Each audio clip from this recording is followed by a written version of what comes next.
तो वहीं राजधानी लखनऊ में विश्व हिंदू रक्षा परिषद की ओर से बड़े मामलों का खुलासा किया जाएगा। बता दें कि संगठन के अंतर्राष्ट्रीय अध्यक्ष गोपाल राय ने बताया कि बलरामपुर जिले में पूर्व सपा सांसद रिजवान जहीर की साजिश के तहत डेमोग्राफिक बदलाव कराया गया है। आरोप है कि सपा शासनकाल में मुस्लिम परिवारों को नेपाल बॉर्डर से अवैध रूप से बसाया गया और हिंदुओं को पलायन करने के लिए मजबूर किया गया। इसी प्रकरण में पीड़ित परिवार अपनी बात रखेंगे और इसके साथ ही झारखंड की एक हिंदू लड़की को आईएसआई के चंगुल में फंसाकर पश्चिम बंगाल में धर्मांतरण कराने का मामला भी सामने आएगा। तो वहीं पीड़ित परिवार बताएगा कि कैसे उन्हें बहलाकर फुसलाकर धर्मांतरण के लिए मजबूर किया गया। और चलिए इसी खबर पर और भी अधिक जानकारी के लिए संवाददाता रणबीर हमारे साथ जुड़ चुके हैं। रणबीर, चूंकि डेमोग्राफिक बदलाव को लेकर आए दिन कई खुलासे हो रहे हैं, बीते कुछ दिनों की अगर हम बात करें, बलरामपुर से ऐसा मामला सामने आया, संभल से भी कई ऐसे आंकड़े सामने आए, लेकिन अब चूंकि राजधानी लखनऊ की बात है तो यहाँ पर कई ऐसे बड़े खुलासे भी किए जाने वाले हैं और समाजवादी पार्टी के पूर्व सांसद पर इसका पूरा आरोप मढ़ा गया है। जी, जैसा कि आपने बताया कि जो अभी आज विश्व हिंदू रक्षा परिषद के जो राष्ट्रीय अध्यक्ष है गोपाल राय, वो 11 बजे एक प्रेस कॉन्फ्रेंस करने वाले हैं, जिसमें उन्होंने ये आरोप लगाया है, जो सपा के पूर्व सांसद हैं रिजवान जहीर, उन्होंने अपने कार्यकाल में जब वो सपा से सांसद हुआ करते थे, उस दौरान तुलसीपुर जो बलरामपुर का खास क्षेत्र है जहाँ से छांगुर बाबा का साम्राज्य पकड़ा गया है, वहाँ पर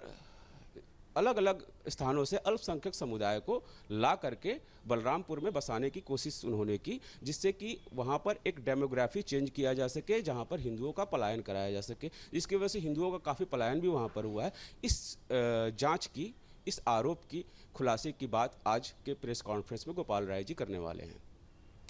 बिल्कुल, चूंकि डेमोग्राफिक बदलाव को लेकर विश्व हिंदू रक्षा परिषद की ओर से हमने देखा है कि समय समय पर अपनी आवाज भी बुलंद की गई है, लेकिन एक तरफ जहां धर्मांतरण का ये पूरा मामला है, तो इस पूरे मामले में झारखंड की एक हिंदू लड़की का भी अब एंगल सामने आया है कि कैसे पश्चिम बंगाल ले जाया जाता है, धर्मांतरण के लिए मजबूर किया जाता है। जी बिल्कुल, इसमें एक आज के जो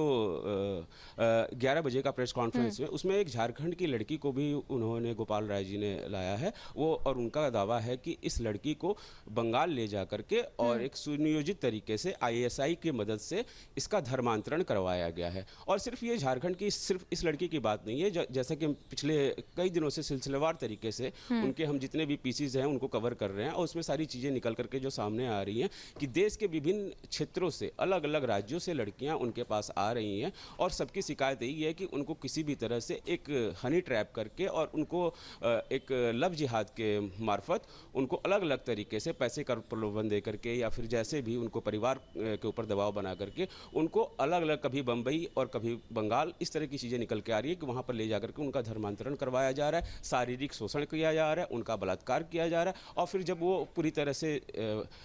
उस जाल में फंस जा रही है, फिर उनको कैद करके, और ह्यूमन ट्रैफिकिंग की भी बात आ ररी है, मानव तस्करी की भी बात इसमें सामने आ रही है। जी ठीक है, आप नजर बनाए रखिएगा। बहुत शुक्रिया आपका तमाम जानकारियों के लिए। जहाँ भक्ति है हर शब्द में, कथाओं में छुपे हैं दिव्य रहस्य, और ज्योतिष देता है जीवन को दिशा। धर्म से जुड़ी हर बातों को जानने के लिए हमारे चैनल स्तुति को सब्सक्राइब करें। चैनल पर जाने के लिए इस लिंक पर क्लिक करें।